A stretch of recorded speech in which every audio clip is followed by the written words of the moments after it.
L'oie d'or. Il était une fois le fils d'un bûcheron nommé Thaddeus, qui semblait plutôt bêta, mais qui avait un bon cœur.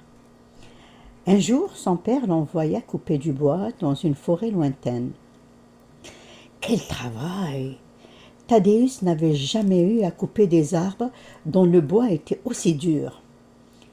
Finalement, épuisé et découragé, il se laissa tomber au pied d'un arbre pour manger. Soudain, un drôle de petit homme surgit de derrière un buisson. « S'il te plaît, jeune homme, donne-moi quelque chose à manger, demanda-t-il à Thaddeus. Thaddeus l'invita à partager son pain et son fromage. De tous ceux qui ont tenté d'abattre ces arbres, tu es le seul à avoir été bon avec moi, affirma le petit homme en dévorant sa part. Pour te récompenser, je vais te confier un secret. Si tu abats l'arbre du centre de la forêt, tous les autres arbres tomberont d'eux-mêmes. Ensuite, regarde bien entre les racines. Et sur ces mots, le petit homme disparut. Thaddeus n'était pas du genre à se poser des questions. Il fit ce qu'on lui avait dit, et son travail fut terminé en un rien de temps. Et entre les racines, il découvrit une oie aux plumes d'or. « Oh !» s'exclama Thaddeus, surpris pour la première fois de sa vie. Il mit l'oie sous son bras et reprit le chemin de sa maison. Mais comme il connaissait mal la région, il se trompa de route. À la nuit tombée, il arriva dans un village inconnu.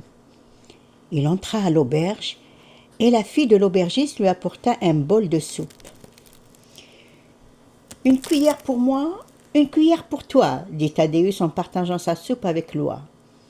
La jeune fille étonnée lui demanda pourquoi il était si gentil avec son oie.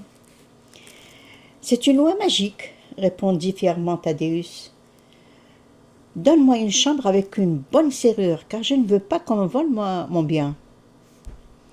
Là, la jeune fille parla de l'oie à ses deux sœurs. Pendant la nuit, les trois sœurs allèrent sur la pointe des pieds devant la porte de la chambre qu'ils ouvrirent avec un passe-partout. L'aînée essaya de voler une plume de la queue de l'oie, mais sa main y resta collée. Les autres tentèrent de la libérer, mais elles restèrent prises elles aussi. Le lendemain matin, lorsque Thaddeus s'éveilla, il ne fut pas surpris de trouver les trois sœurs assises par terre à côté de l'oie. « Aide-nous, nous sommes collés à l'oie !» s'écrièrent les trois sœurs.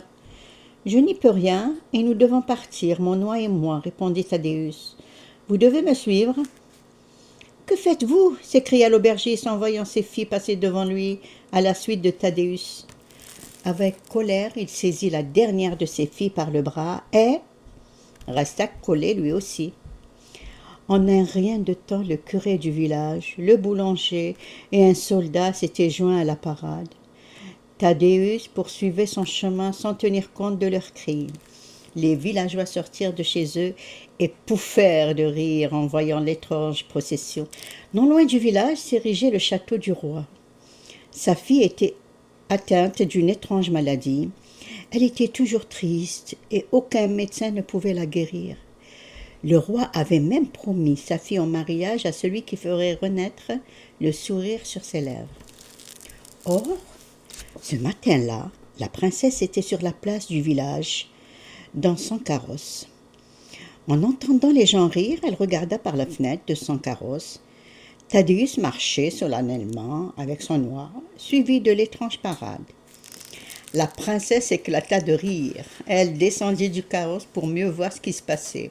Et elle se joignit à la parade sans cesser de rire.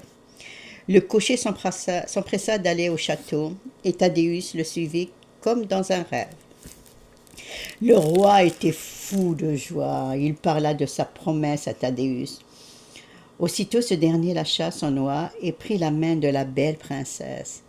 Dans un cri et un battement d'ailes, l'oie d'or disparut et tous furent libérés. Le lendemain, Thaddeus et la princesse se mariaient. L'oie d'or leur avait apporté fortune et bonheur.